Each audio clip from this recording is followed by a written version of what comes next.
বিসমিল্লাহির রহমানির রহিম। আসসালামু আলাইকুম।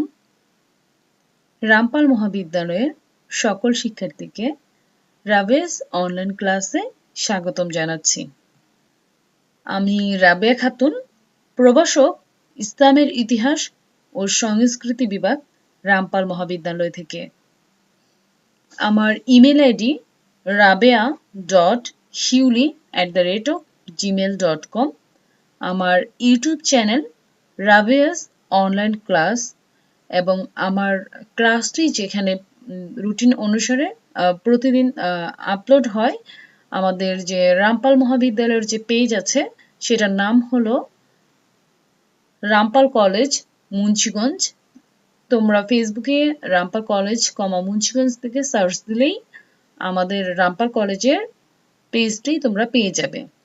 সেখানে তোমরা আমার ক্লাস সহ প্রত্যেক শিক্ষকের ক্লাসগুলো তোমরা পেয়ে যাবে। আর আমার পূর্বের ক্লাস এবং পরবর্তী ক্লাসগুলো যদি তোমরা সরাসরি পেতে চাও তাহলে আমার যে ইউটিউব চ্যানেলটি আছে রাবেয়াস অনলাইন ক্লাস সেটি সাবস্ক্রাইব করতে পারো। তাহলে আমার পূর্বের ক্লাসগুলো তোমরা সেখানে পেয়ে যাবে এবং পরবর্তী ক্লাসগুলোর আপডেটও তোমরা সেখানে পাবে ইনশাল্লাহ।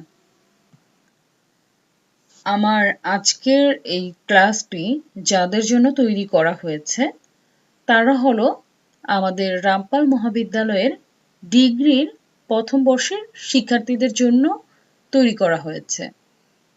আমি আজকে তোমাদের পড়াবো ইসলামের ইতিহাস ও সংস্কৃতি বিষয়ের যে প্রথম পত্র আছে সেই প্রথম পত্র নিয়ে আমি আজকে তোমাদের সাথে আলোচনা করব। অর্থাৎ প্রথম পত্রের একটি টপিক নিয়ে আলোচনা করব।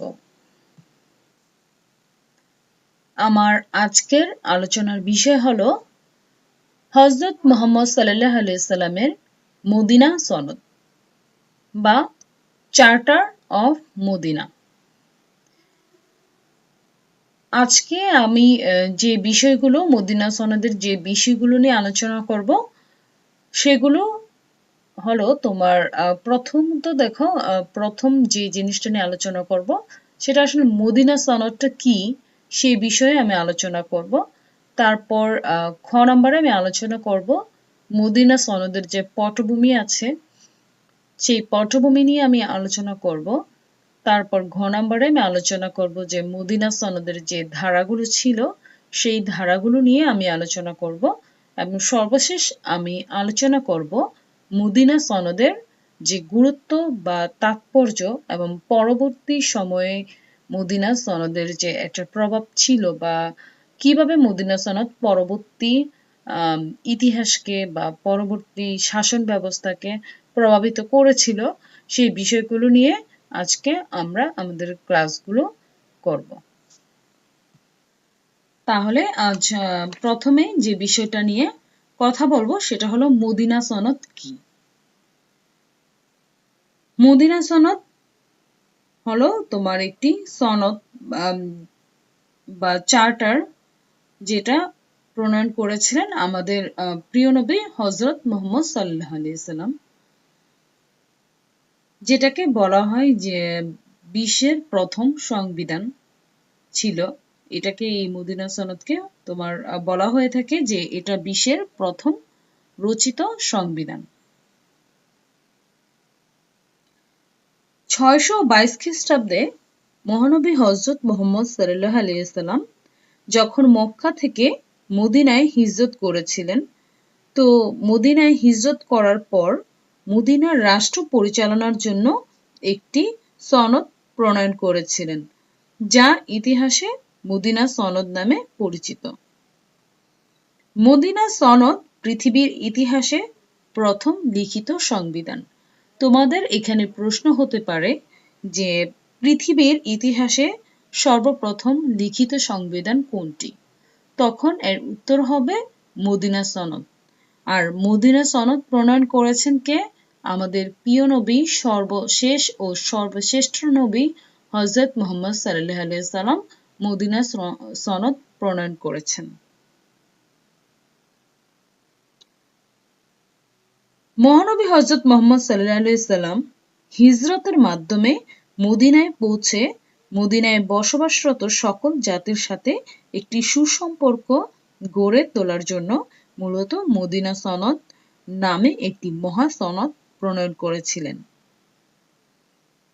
এটি মদিনার বিবদমান গোত্রগুলোর মধ্যকার বিরোধ মীমাংসা করে একটি ঐক্যবদ্ধ জাতি গঠনে ভূমিকা রেখেছিল।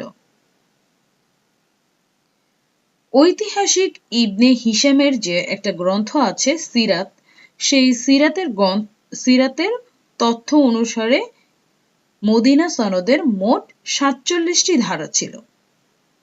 এই সনদ প্রণয়নের মাধ্যমে মদিনায় একটি সাধারণ প্রজাতন্ত্র প্রতিষ্ঠিত হয়েছিল এবং এখানে বসবাসকারী সকল নাগরিক সুখে ও শান্তিতে জীবনযাপন করতে শুরু করেছিল, যে কারণে মদিনা সনদ খুবই গুরুত্বপূর্ণ একটি সনদ ছিল। আমি আমার পূর্ববর্তী যে ক্লাসটা নিয়েছিলাম সেই ক্লাসে আমি পড়েছিলাম যে মহানবী হযরত মুহাম্মদ সাল্লাল্লাহু আলাইহি সাল্লাম কেন মদিনায় হিজরত করেছিলেন, অর্থাৎ নিজ মাতৃভূমি মক্কা ছেড়ে কেন মদিনায় স্থানান্তরিত হয়েছিলেন।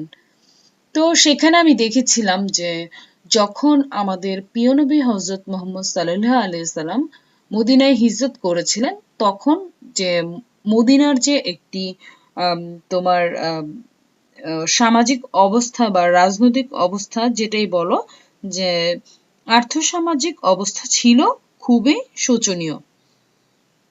তখন এই যে তোমার আর্থসামাজিক অবস্থার যে শোচনীয় অবস্থা ছিল, সেই শোচনীয় অবস্থাটার পরিবর্তনের জন্য মহানবী হযরত মুহাম্মদ সাল্লাল্লাহু আলাইহি সাল্লাম কিছু পদক্ষেপ গ্রহণ করেছিলেন।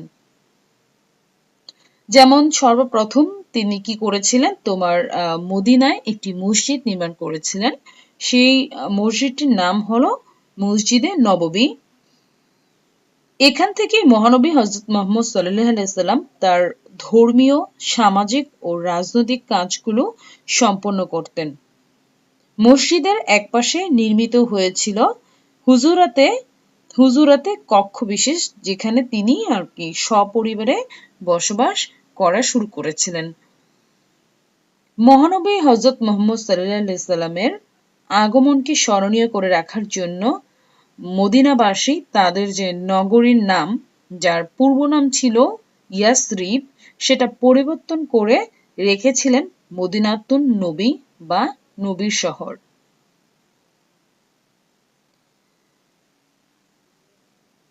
মহানবী হযরত মুহাম্মদ সাল্লাল্লাহু আলাইহি সাল্লাম দ্বিতীয় যে কাজটা করেছিলেন সেটা হলো একটি সুশৃঙ্খল সমাজ গঠন করেছিলেন তিনি।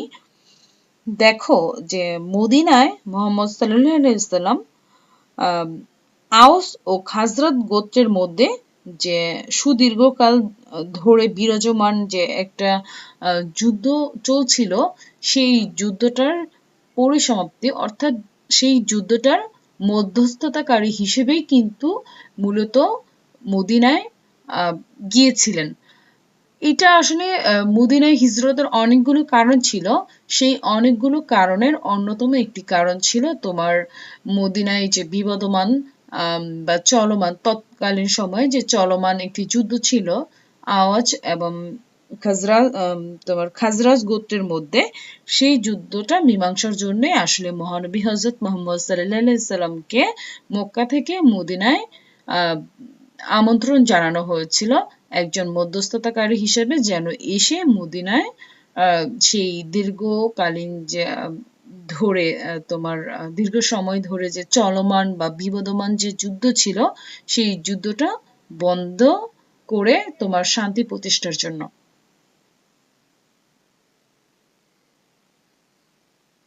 মহানবী হযরত মুহাম্মদ সাল্লাল্লাহু আলাইহি সাল্লাম মদিনায় আওয়াজ ও খাজরাত গোত্রের মধ্যে সুদীর্ঘকাল ধরে বিরাজমান শত্রুতার অবসান করেছিলেন এবং তাদেরকে ভ্রাতৃত্বের বন্ধনে আবদ্ধ করেছিলেন।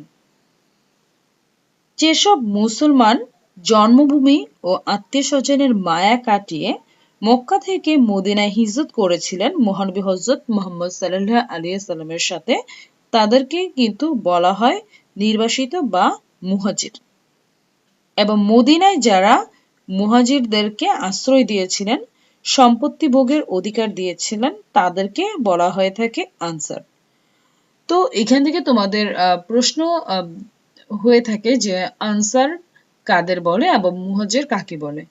তো এই মুহাজির বলা হয় মূলত যারা মহানবী হযরত মুহাম্মদ সাল্লাল্লাহু আলাইহি সাল্লামের সাথে মদিনায় হিজরত করেছিলেন, অর্থাৎ মক্কা ছেড়ে মদিনায় চলে এসেছিলেন মক্কাবাসী, সেই সকল মক্কাবাসীদের বলা হয় মুহাজির।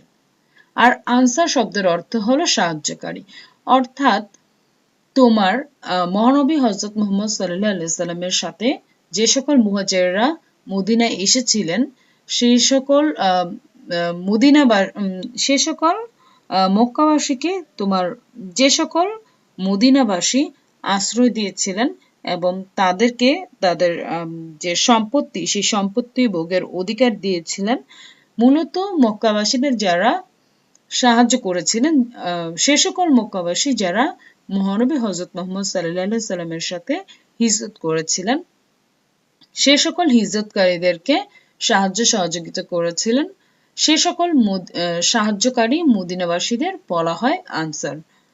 তো এখানে আমি তিনটা প্রশ্ন বলেছি তোমাকে। একটা হলো যে আনসার কাকে বলে এবং মুহাজির কাকে বলে, এবং আরেকটি প্রশ্ন হলো যে মদিনার পূর্ব নাম কি ছিল। মদিনার পূর্ব নাম ছিল ইয়াসরিব। এগুলো থেকে তোমাদের অতি সংক্ষিপ্ত প্রশ্ন হতে পারে, তো এগুলি একটু ভালো করে খাতায় লিখে রাখবে। তারপর প্রশ্ন হতে পারে যে মসজিদে নববী প্রতিষ্ঠা করেছেন কে। তো এটার উত্তর হবে যে মহানবী হযরত মুহাম্মদ সাল্লাল্লাহু আলাইহি সাল্লাম। আবার প্রশ্ন হতে পারে যে মসজিদে নববী কবে প্রতিষ্ঠিত হয়েছিল। তো এটা তোমরা এক কথায় যদি উত্তর আসে তাহলে বলবে মহানবী হযরত মুহাম্মদ সাল্লাল্লাহু আলাইহি সাল্লাম যখন নিজ মাতৃভূমি মক্কা ছেড়ে মদিনায় এসেছিলেন বা মদিনায় হিজরত করেছিলেন, এবং মদিনায় হিজরতের সময় মানে হিজরত করার পরপরই তিনি মদিনায় একটি মসজিদ নির্মাণ করেছিলেন। সেই মসজিদটির নাম হলো মসজিদে নববী।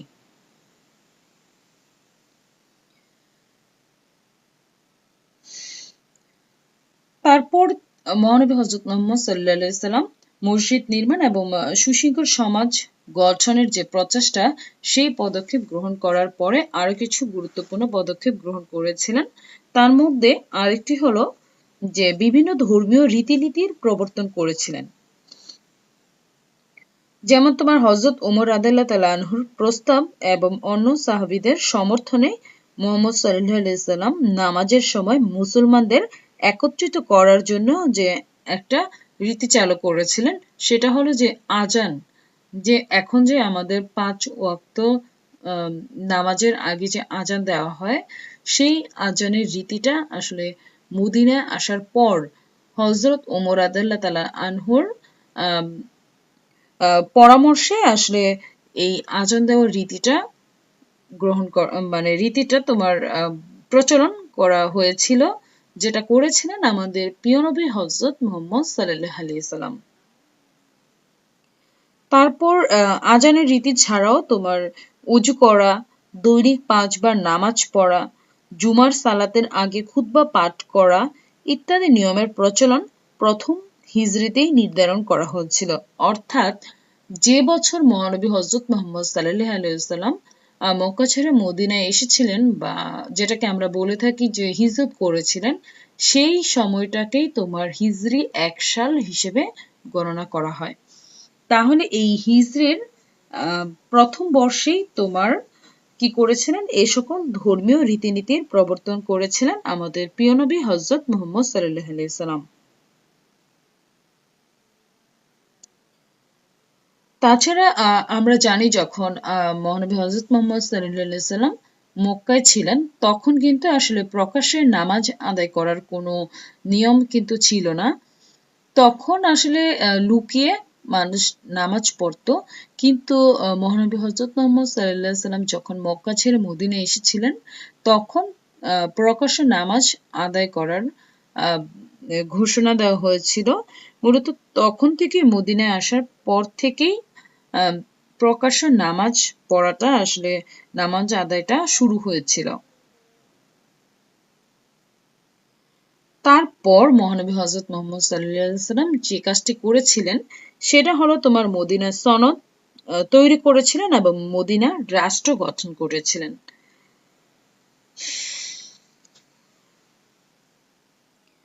মহানবী হযরত মুহাম্মদ সাল্লাল্লাহু আলাইহি ওয়াসাল্লাম তার রাজনৈতিক দূরদর্শিতার মাধ্যমে বুঝতে পেরেছিলেন যে মদিনা এর আশেপাশে বসবাসকারী মুসলিম, ইহুদি, খ্রিস্টান ও পৌত্তলিকদের মধ্যে যদি সদ্ভাব বা সম্প্রীতির বন্ধন গড়ে তুলতে না পারেন তাহলে একটি সুসংহত রাষ্ট্র কখনোই প্রতিষ্ঠা করা সম্ভব হবে না।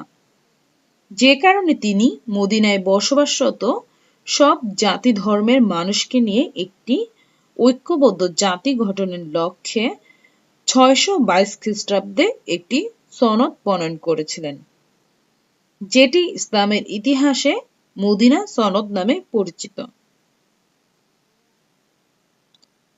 যেটাকে আমরা ইংলিশে বলে থাকি the charter of Medina.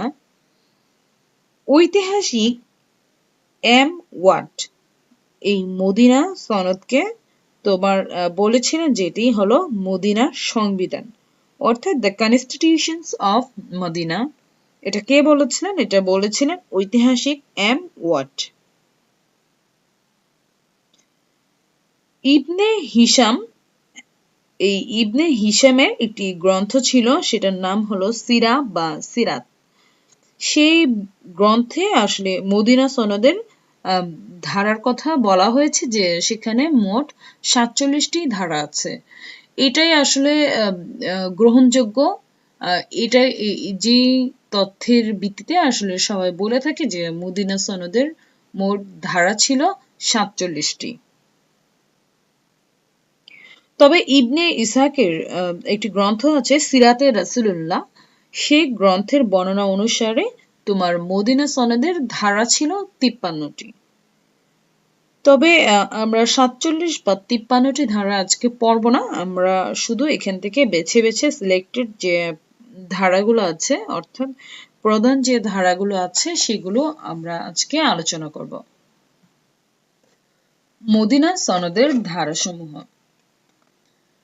Medina সনদের ধারার যে শুরুর প্রথমে একটি মুখ বন্ধ হিসেবে এখানে লেখা ছিল যে এটি মহানবী হযরত মুহাম্মদ সাল্লাল্লাহু আলাইহি সাল্লামের পক্ষ থেকে কুরাইশ ও ইয়াসরিবের যে মুসলমান আছে যারা তাদেরকে অনুসরণ করে ও তাদের সাথে যুক্ত এবং তাদের সাথে জিহাদ করে তাদের মধ্যে এটি একটি লিখিত দলিল। ধারা ১ দেখো, এখানে আমি সবগুলো ধারা বলছি না, তবে ধারাগুলো আমি যে ধারাগুলোর মধ্যে যেগুলো সবচেয়ে বেশি গুরুত্বপূর্ণ ধারা সেই ধারাগুলো আমি ১-২ বলে ব্যাখ্যা করে যাব। কিন্তু এটা কিন্তু আসলে মদিনা সনদের যে মূল ধারাগুলো ছিল বা যে ধারাগুলো আসলে মদিনা সনদে উল্লেখ ছিল যেভাবে, সেইভাবে কিন্তু তোমার বলা হচ্ছে না। কারণ এখানে তোমার আমি শুধু যে প্রধান যে ধারাগুলো আছে সেই ধারাগুলো নিয়ে আলোচনা করব। তাই আমি ১-২ বলবো না, কারণ এটা অ্যাভয়েড করছি। কারণ তোমার দেখো, কারণ না হলে ওই আমরা যখন একটা ইতিহাস লিখবো বা বলবো তখন কিন্তু আসলে যদি আমি বলে থাকি যে সংবিধানের এত নম্বর ধারা, তারপর হলো পিকে হিট্টি যেমন একজন ঐতিহাসিক, সেই ঐতিহাসিক বলেছেন, সেই যে কথাগুলো যেগুলো আমরা কোট হিসাবে ব্যবহার করি বা তোমার একদম নির্দিষ্ট করে আসলে, যেমন এই সংবিধান তো আমি আসলে মানে বলতে পারবো না যে এটা ১ নম্বর ধারায় এটা ছিল, যেটা আছে সেটাই বলতে হবে, যে আমি কিন্তু মানে চেঞ্জ করে বলতে পারবো না। সেটা আসলে বলার কিন্তু, যদি আমি বলি যে বাংলাদেশের সংবিধান, যেমন দেখো একটা জিনিস আমি যদি ব্যাখ্যা করি যে এই কথাগুলো তোমার মানে বাংলাদেশের সংবিধানের এত নম্বর ধারায় বলা আছে, হ্যাঁ, যেমন মনে করো আমি বলছি যে বাংলাদেশের সংবিধানে নারী পুরুষের যে সমান অধিকারের কথা বলা আছে সংবিধানের ২২ নম্বর ধারায়। এটা কিন্তু এক্স্যাক্টলি তোমার বলতে হবে যে ওই যে সংবিধানের যে ধারায় লেখা আছে, যত নম্বর ধারায় লেখা আছে সেই তত নম্বর ধারায় কিন্তু আমাকে মেনশন করতে হবে। অন্যথায় আমাকে বলতে হবে যে বাংলাদেশের সংবিধানে বাংলাদেশের সংবিধানে উল্লেখ আছে যে নারী পুরুষের সমান অধিকার। হ্যাঁ, তো এইভাবে আসলে বলতে হবে। যেমন যদি আমি ধারার নাম বলি তাহলে এক্স্যাক্টলি আমাকে ওই ধারাটাই বলতে হবে যে ধারাটা সংবিধানে তোমার উল্লেখ করা আছে। বা একজন রাইটারের কথা যখন আমি তোমাদেরকে বলবো বা আমরা খাতায় লিখবো যে পিকে হিট্রি তার হিস্ট্রি অফ দ্য আরবিস গ্রন্থে বলেছেন যে তোমার মদিনা সনদের ধারা 47টি। হ্যাঁ, তো আমাকে তিনি যেভাবে বলেছেন যে মদিনা সনদের ধারা 47টা, আমাকে মূলত সেভাবেই বলতে হবে। এখানে আমি কোনো চেঞ্জ করতে পারবো না বা পরিবর্তন করতে পারবো না। তাই মদিনা সনদের যে ধারাগুলো ছিল সেই ধারাগুলো আমি আসলে এক দুই মেনশন করছি না, আমি এখানে তোমাদেরকে একটা একটা করে বলে যাচ্ছি। ঠিক আছে, প্রথমত দেখো, মদিনা সনদে স্বাক্ষরকারী সব সম্প্রদায় একটি সাধারণ জাতি গঠন করেছিল। তো এটা সংবিধানে বলা ছিল যে মদিনা সনদে স্বাক্ষরকারী সব সম্প্রদায় একটি সাধারণ জাতি গঠন করবে এবং সবাই সমান নাগরিক অধিকার ভোগ করবে। এই কথাগুলো কোথায় উল্লেখ ছিল? এই কথাগুলো মদিনা সনদের যে ধারাগুলো ছিল সেই ধারাগুলোর মধ্যে উল্লেখ ছিল। তারপরে আরেকটি জিনিস উল্লেখ ছিল, সেটা হলো হযরত মুহাম্মদ সাল্লাল্লাহু আলাইহি সাল্লাম মদিনা প্রজাতন্ত্রের সভাপতি হবেন এবং পদাধিকার বলে তিনি মদিনার সর্বোচ্চ বিচারালয়ের সর্বময় কর্তা হবেন। দেখো যে মক্কায় মহানবী হযরত মুহাম্মদ সাল্লাল্লাহু আলাইহি সাল্লামের জন্ম হয়েছিলেন, সেই মক্কায় আসলে মহানবী হযরত মুহাম্মদ সাল্লাল্লাহু আলাইহি সাল্লাম চরমভাবে নির্যাতিত হয়েছিলেন। অথচ এই মদিনাতে এসে মহানবী হযরত মুহাম্মদ সাল্লাল্লাহু আলাইহি সাল্লামকে সর্বশ্রেষ্ঠ যে স্থান সেটাই কিন্তু দেওয়া হয়েছিল। এই মদিনা সনদ কিন্তু সেটার দিকেই তোমার দিক নির্দেশনা দিয়ে থাকে। তো এই মদিনা সনদে সর্বোচ্চ বিচারালয়ের সর্বময় কর্তা হিসেবে মহানবী হযরত মুহাম্মদ সাল্লাল্লাহু আলাইহি সাল্লামকে তোমার স্থান দেওয়া হয়েছিল। এই সনদে স্বাক্ষরকারী কোন সম্প্রদায়ের শত্রু দ্বারা আক্রান্ত হলে অন্যরা সমবেত শক্তি দিয়ে তা প্রতিহত করবে। এরকম তোমার এই সনদে উল্লেখ ছিল যে যদি কোনো সম্প্রদায় যারা এই তোমার মদিনা সনদে স্বাক্ষর করেছে, এরকম কোন সম্প্রদায় যদি বিপদে পড়ে তখন অন্য যে সকল সম্প্রদায় এই চুক্তিতে সহায়তা এই চুক্তিতে স্বাক্ষর করেছিল তারা একজন আরেকজনকে বিপদের সময় সাহায্য করবে, এই প্রতিজ্ঞাই কিন্তু এই সনদের মাধ্যমে করেছিল। এই সনদে প্রত্যেককে পূর্ণ ধর্মীয় স্বাধীনতা দেওয়া হয়েছিল। বলা হয়েছিল যে প্রত্যেকের পূর্ণ ধর্মীয় স্বাধীনতা থাকবে। মুসলমান ও অমুসলমান সম্প্রদায় নিজ নিজ ধর্ম পালন করবে, কেউ কারো ধর্মে হস্তক্ষেপ করবে না। এই কথাটি কিন্তু মদিনা সনদে স্পষ্টভাবে বলা ছিল। আরো বলা হয়েছিল যে কেউ কুরাইশদের সাথে বা অন্য কোনো বহিঃশত্রুর সাথে কোনো প্রকার গোপন সন্ধি করতে পারবে না কিংবা মদিনাবাসীর বিরুদ্ধে কোনো ষড়যন্ত্রে কুরাইশদের সাহায্য করতে পারবে না। কোন সম্প্রদায় মদিনা প্রজাতন্ত্রের স্বার্থের পরিপন্থী কোনো কাজে লিপ্ত হবে না। আরেকটি পয়েন্ট, সনদে স্বাক্ষরকারী সম্প্রদায়গুলোর মধ্যে যদি কোনো ব্যক্তি অপরাধ করে তাহলে তা হবে ব্যক্তিগত অপরাধ। এর জন্য পুরো সম্প্রদায়কে দায়ী করা যাবে না। এই পয়েন্টটা বা এই ধারাটা খুবই গুরুত্বপূর্ণ একটি ধারা ছিল। কেননা এর আগে যদি কোনো গোত্র বা কোনো সম্প্রদায়ের কোনো একটা ব্যক্তি কোনো অপরাধ করত, দেখা যেত সেটাকে আসলে গোত্রের অপরাধ হিসেবে ধরা হতো, যে কারণে তোমার বিভিন্ন গোত্রগুলোর মধ্যে বিভিন্ন সময় ছোট ছোট বিষয়গুলো নিয়ে তোমার বিরাট একটা যুদ্ধ শুরু হয়ে যেত এবং সেটা তোমার দীর্ঘ বছর চলমান থাকতো। যেমন বাসুসের যুদ্ধ, তারপর তোমার এরকম আরো অনেক অনেক যুদ্ধ আছে, সেগুলো তোমার দীর্ঘ 40 বছর, 40 বছরের বেশি সময় তোমার সেই যুদ্ধগুলো চলেছিল।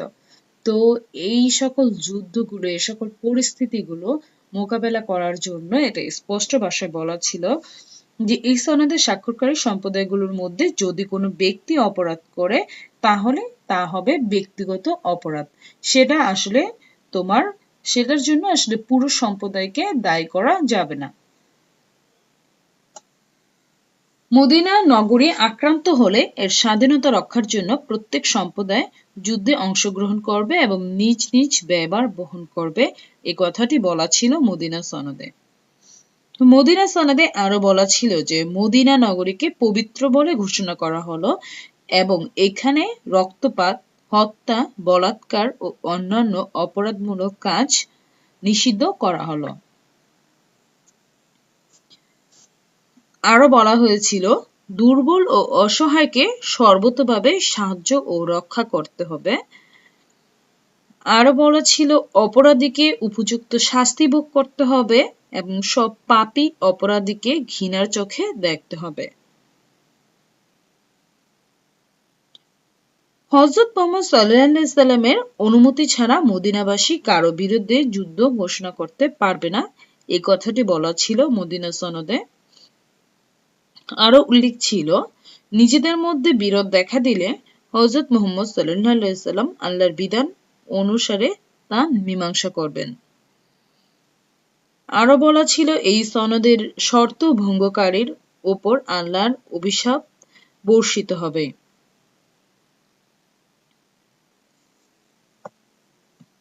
সময় স্বল্পতার কারণে আমি আসলে পরবর্তী পয়েন্টগুলো আমি বলে যাচ্ছি, তোমরা এগুলো ভালো করে শুনো।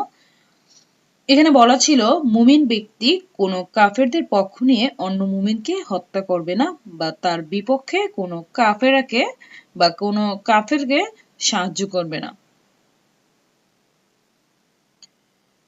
আরো বলা ছিল ইহুদিদের মধ্যে যারা মুসলমানদের অনুগামী হবে তাদের জন্য সাহায্য ও মর্যাদার অধিকার থাকবে। তাদের প্রতি কোনো অবিচার অথবা তাদের বিরুদ্ধে কাউকে সাহায্য করা হবে না। আরো বলা ছিল যদি কেউ গ্রহণযোগ্য কারণ ছাড়া কোনো মুমিনকে হত্যা করেছে বলে প্রমাণিত হয় তাহলে তাকে শাস্তিস্বরূপ মৃত্যুদণ্ড দেওয়া হবে।